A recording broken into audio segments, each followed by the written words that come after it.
welcome to a second update today.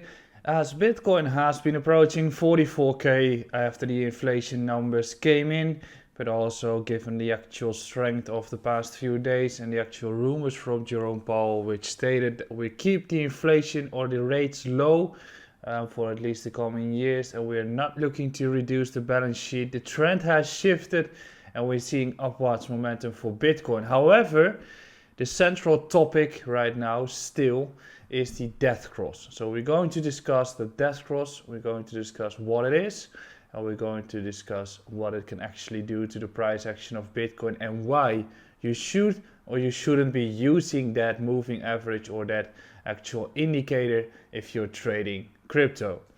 So what we also want to say is definitely do not forget to subscribe beneath, like this YouTube update. Don't forget to follow me on Twitter and Instagram if you'd like content that I'm making on the cryptocurrency markets, as I'm doing it on multiple platforms.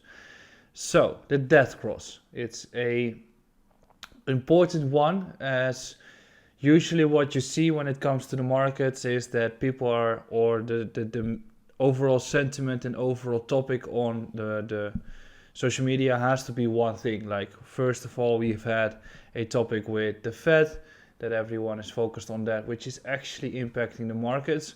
But we've had Chinese New Year, we've had tax season, we've had moon cycles, and now we've got the Deathcross for the second time, which we also had during the period in 2021 when we corrected heavily. So what is the actual Deathcross? It's used by the moving averages, or it's made by the moving averages, and we use the 50 MA and the 200 MA on daily time frame to actually make the moving average and to picture whether we are making a Deathcross or a golden cross. What is the Deathcross?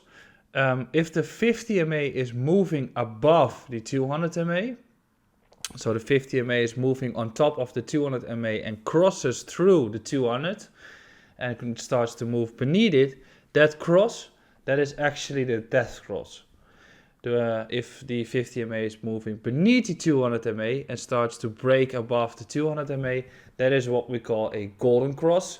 And usually that is being used, or most of the times it's being used by people to navigate themselves in a bear market or in a bull market. So when a golden cross happens, people are starting to speak of a bull market as the moving averages flip for support.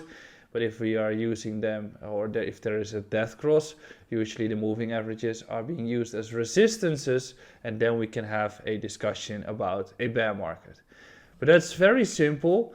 Now the question becomes, should you be using it, which we're going to reflect in the charts in a little bit.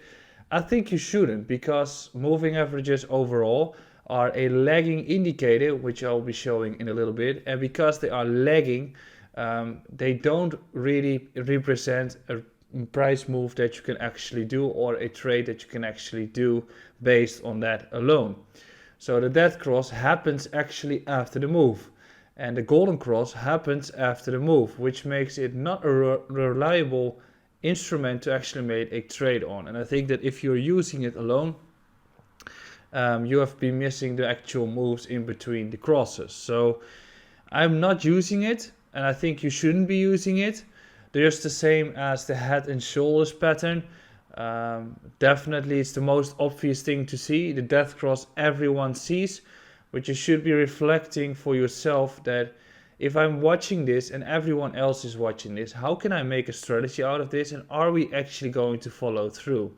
So a Deathcross isn't really a reliable indicator to build a strategy from. As a matter of fact, it has actually been one of the worst indicators to make a strategy from when it comes to crypto trading.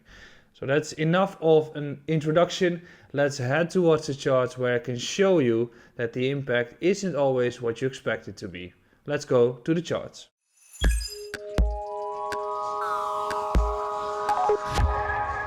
So if we're using the indicators, or if we're using the moving averages, we can actually say or see them on the chart. So we've got the entire Bitcoin history here, all the way from 2011 back towards 2021. And if you can see it correctly, I've got a red line and a blue line. So on the left top, you can see that MA50, that is the blue line, that's the 50 MA, and the 200 MA is the red line, as you can see those red numbers. So that is how you can start making the actual moving averages. An introduction to TradingView. It's very simple. You can just add those indicators. What we just said is that if the 50 MA crosses the 200 MA when it's moving above the 200 MA, that is what we call a death cross. So in this case, we've got two examples, right? In 2015 and 2016. In the entire bear market, we've had an outlier here, but in the entire bear market, we've had the blue line moving beneath the red line. And actually at the beginning of the bear market, we see that the blue line crosses the red line, and that is giving us a death cross, as we have just been stating in the beginning, right? We've also been seeing that the blue line, which is the 50 MA, crosses the 200 MA, so we've also had a golden cross here. And if you have been using the golden cross to actually buy the markets back in the day, you would have been losing money as it didn't reflect in the price action afterwards. Since then, we've also got this death cross. If you've been using that one, you actually would have been making money by just staying out until a new golden cross happens. Here we've got two more examples in which the 50 MA moved beneath the 200 MA, golden cross happens here, and the death cross happens afterwards as the price has been nuking. So let's move back towards the current price action of Bitcoin. And what we can see is that we are approaching ourselves a death cross. We are not going to avoid it anymore. It's going to happen. But what we've also been seeing is the fact that the markets have been getting a death cross back in June 2021 as well. What I want to point out is that when the death cross happens, the impact of the move or the impact of the cross itself has been taking place already. So if we use a vertical line to construct what has been happening since the day of the death cross, and I'm using this brush for it, since the day of the death cross, we've had sideways action, right? And we've actually been able to break above the 50 MA, and we've reversed the trend as we've got ourselves a golden cross here.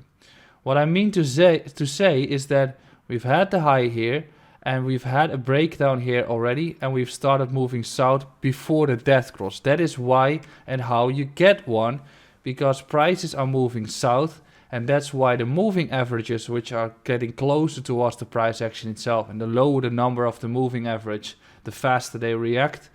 That is why the 50 MA starts to move down. So the actual impact of the death cross has been taking place before the actual death cross happens, so you can't make a strategy out of it. You should be sticking to price action in itself. What we see here again, upwards move, break above the 50 MA, and because of this upwards move, the golden cross happens here, and in this case, we kept on running, so you could have been making a trade out of this, but you are better off by just making a trade based on price action and based on support resistance levels, as I'm using that after all in my strategy overall as well. So when we're looking at the current move, we can say that we've got a downtrend, but the downtrend started in November already, and you can see that the 50 MA has been starting to reverse at the first downwards ticks here, as that gave the result of this downwards move. So the actual death cross is going to happen here, but a correction of 40% has already been taking place. I think we're going to have more of those golden crosses and death crosses in the current cycle, because the corrections are very volatile and very heavy. So we can see that in May we've had a harsh correction in a very short period of time, and actually in the past period we've seen the exact same, which is a result of the fact that the movements are so volatile and that we can have those death and golden crosses. What should you be doing when it comes to the markets? I think you should be sticking towards price action to be neutral when it gets to emotions of the markets as well, and to avoid excessive risks by just building a strategy based on a death cross, for instance, alone. I hope you have enjoyed this update. Regarding the death cross, I hope you have been enjoying the updates of me overall. So definitely do not forget to subscribe on these and like this YouTube update. We're going to dive deep into some other topics tomorrow and the next day after that as well. So definitely do not forget to subscribe, and I'll see you again soon.